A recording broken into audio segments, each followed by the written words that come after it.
Shalom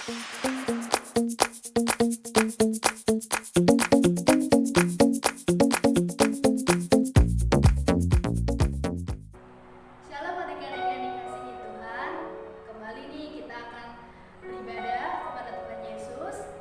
Sebelum kita ibadah kepada Tuhan Yesus, kita mau satukan hati kita mau berdoa terlebih dahulu, minta pimpinan oleh Tuhan Yesus. Mari kita bersatu dalam doa. Bapa yang baik, Bapa yang maha pengasih, terima kasih Tuhan untuk hari ini. Kami anak-anak-Mu ingin datang kepadamu, ingin beribadah kepadamu. Sucikanlah dan kuduskanlah hati kami untuk layak beribadah kepada Tuhan Yesus. Berikanlah kami kekuatan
sekolah minggu, biarlah Tuhan tolong, Tuhan berkati dalam setiap pekerjaan, setiap rumah tangga mereka, setiap yang masih sekolah. Tuhan berkati Bapak, jangan biarkan mereka jatuh sakit, jangan biarkan iblis menggodai iman mereka. Dan biarlah guru-guru sekolah minggu tetap setia untuk menolong adik-adik dalam beribadah. Terima kasih Bapak, terima kasih dalam nama Tuhan Yesus. Haleluya, amin.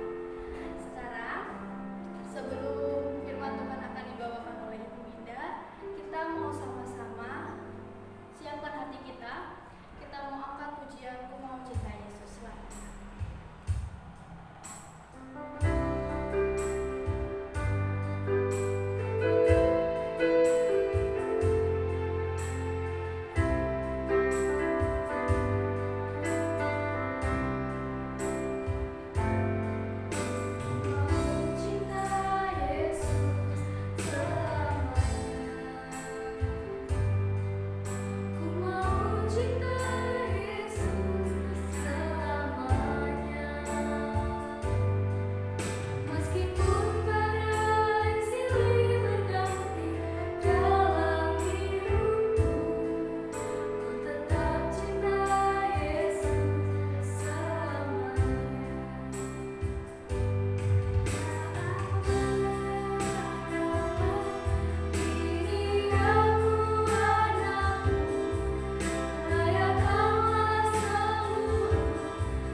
Shalom anak-anak, apa kabarnya hari ini? Ibu percaya kalian semua dalam sukacita, tidak kekurangan suatu apapun, selalu bersemangat, walaupun sekarang masih sekolah di rumah, belum ketemu dengan siapa-siapa dan belum ketemu dengan guru ataupun teman. Ibu percaya kalian di rumah pun tetap diberkati oleh Tuhan dan bisa mampu melakukan banyak hal di rumah. Hari ini firman Tuhan Ibu ambil dari Lukas 10 ayat 25 sampai ayat yang ke-37. Sudah buka Alkitabnya? Ya. Ibu akan membacakan, kalian simak di dalam hati sambil membaca Alkitabnya. Orang Samaria yang murah hati. Pada suatu kali berdirilah seorang ahli Taurat untuk mencobai Yesus. Katanya, "Guru, apa yang harus kuperbuat untuk memperoleh hidup yang kekal?" Jawab Yesus kepadanya, "Apa yang tertulis dalam hukum Taurat? Apa yang kau baca di sana?" Jawab orang itu, "Kasihilah Tuhan Allahmu dengan segenap hatimu dan dengan segenap jiwamu dan dengan segenap kekuatanmu dan dengan segenap akal budimu. Kasihilah sesamamu manusia seperti dirimu sendiri." Kata Yesus kepadanya, Jawabmu itu benar. Perbuatlah demikian, maka kamu akan hidup. Tetapi untuk membenarkan dirinya, orang itu berkata kepada Yesus, "Dan siapakah sesamaku manusia?" Jawab Yesus, "Adalah seorang yang turun dari Yerusalem ke Yeriko. Ia jatuh di tangan penyamun-penyamun yang bukan saja merampoknya habis-habisan, tetapi juga memukulnya. Dan sesudah itu pergi meninggalkannya setengah mati.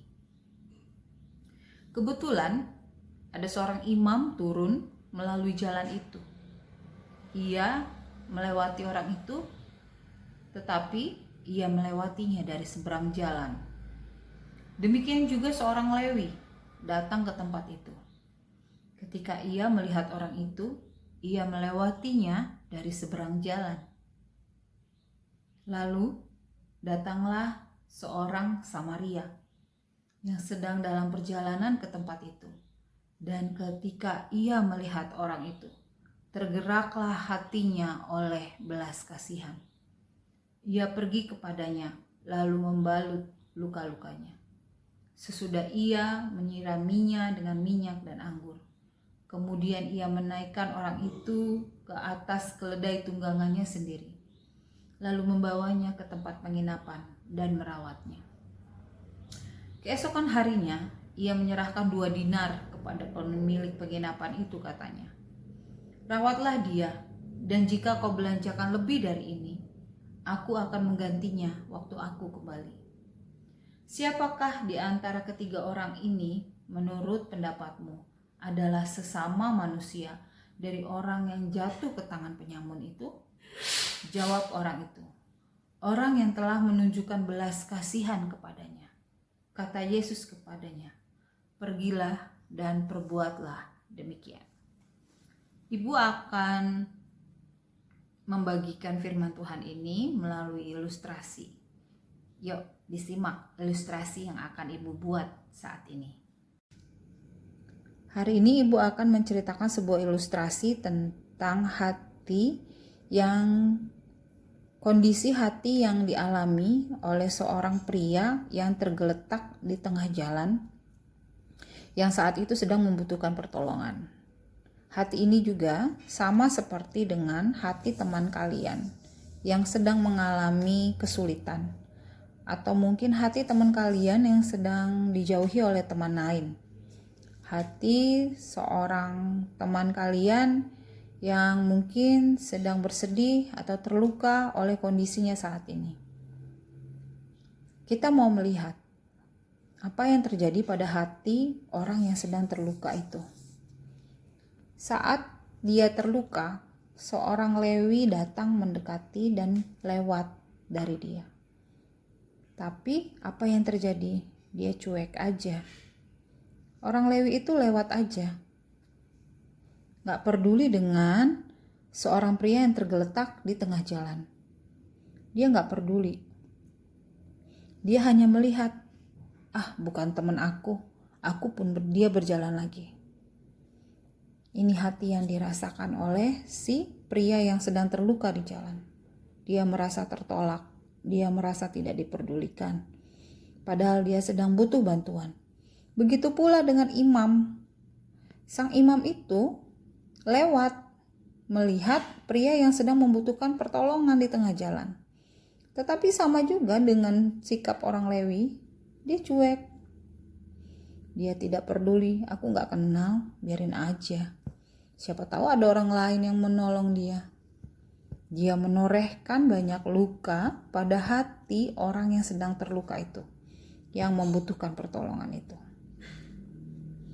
Nah, anak-anak, kalau kira-kira orang Lewi dan imam itu kembali pulang dan dia coba menolong si pria yang tergeletak di tengah jalan itu, dia coba tolong.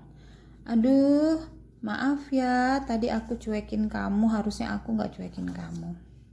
Aduh, ternyata kamu kenalannya ini ya, maaf ya." Oh iya, dia coba membersihkan. Si imam juga gitu, dibersihkan. Dia, maaf ya aku tadi cuek, ya ampun kamu butuh apa, perlu dibantu apa. Kira-kira anak-anak sama seperti dengan kertas ini, bersih nggak kira-kira? Hati yang terluka itu, yang sudah ditotol-totoli oleh banyak luka itu, akan bersih atau enggak? Semampu apapun kita berusaha untuk membersihkan, hatinya sudah mengalami terluka. Dia sudah mengalami banyak kesedihan, banyak kepedihan, ditolak oleh orang lain, dikucilkan oleh orang lain, tidak ditolong padahal dia sedang sakit. Hatinya malah menjadi hati yang belontang-belonteng. Berkurang sih, tapi tetap belontang-belonteng. Luka itu tetap ada. Tetapi kalau kita bertindak seperti orang Samaria itu, kita murah hati. Walaupun kita nggak kenal dia di pinggir jalan, kita datangi. Apa yang menjadi keperluanmu, wahai teman? Ditolong, diperdulikan. Dia tidak bertanya macem-macem. Yang dia tahu dia harus menolong laki-laki yang tergeletak itu. Ditolong sama dia. Dibersihkan luka-lukanya. Walaupun orang Samaria itu gak kenal dengan laki-laki yang tergeletak. Dan sebenarnya orang Samaria itu gak boleh deket-deket sama orang Yahudi. Karena sejarah mereka menyatakan mereka tidak boleh saling mendekati. Karena orang Samaria tidak kenal Tuhan. Kemudian setelah dia balut, dia berikan pertolongan lain. Ditempatkan di suatu tempat di mana si pria itu bisa mendapatkan pertolongan. Bahkan dia memberikan uang kepada pemilik penginapan untuk merawat laki-laki itu. Betapa hati laki-laki yang tadi terluka itu menjadi hati yang penuh dengan sukacita. Dia merasa diperhatikan. Murah hati sekali orang Samaria ini. Dia merasa diperhatikan. Dia merasa seperti bahwa dia berharga di depan orang Samaria ini. Orang Samaria ini membalut hati pria yang terluka di jalan. Dan hatinya menjadi hati yang penuh dengan sukacita, warna yang indah. Luka yang tadi timbul ditutupi oleh setiap perbuatan baik yang dilakukan oleh orang Samaria itu. Nah, anak-anak yang dikasih oleh Tuhan, murah hati itu adalah sebuah tindakan yang memberi diri untuk orang lain, memberi yang terbaik, mendahulukan orang lain juga, memandang bahwa orang lain itu juga berharga, tidak sombong, tidak cuek, tidak bersikap tidak peduli kepada orang lain, apalagi kita tahu dia sedang terluka. Nah, anak-anak yang dikasih oleh Tuhan, sikap murah hati ini adalah sikap murah hati yang sungguh sangat Tuhan sukai. Di saat kita melakukan kemurahan hati kepada orang lain, kita tidak sombong, kita tidak cuek, kita peduli sama dia, kita memberi yang terbaik, kita menolong apa yang kita bisa tolong. Kita disebut Tuhan sebagai sesama manusia. Maka sesungguhnya seorang manusia harus memiliki kemurahan hati kepada siapapun juga, sama seperti Tuhan Yesus yang tidak pernah sombong, tidak pernah tidak memperdulikan orang lain, tidak pernah cuek kepada manusia, selalu mengasihi manusia, memberi yang terbaik dan merawat orang lain. Begitu pula kita, anak-anak yang dipilih oleh Tuhan. Jangan tidak peduli, jangan menjadi cuek, jangan melukai hati teman-temanmu, jangan melukai saudaramu, jangan melukai hati orang tuamu. Bermurah hatilah kepada siapapun juga, karena itulah yang disukai oleh Tuhan Yesus dan kita meneladani teladan Tuhan Yesus. Selamat bermurah hati, berusahalah, berjuanglah.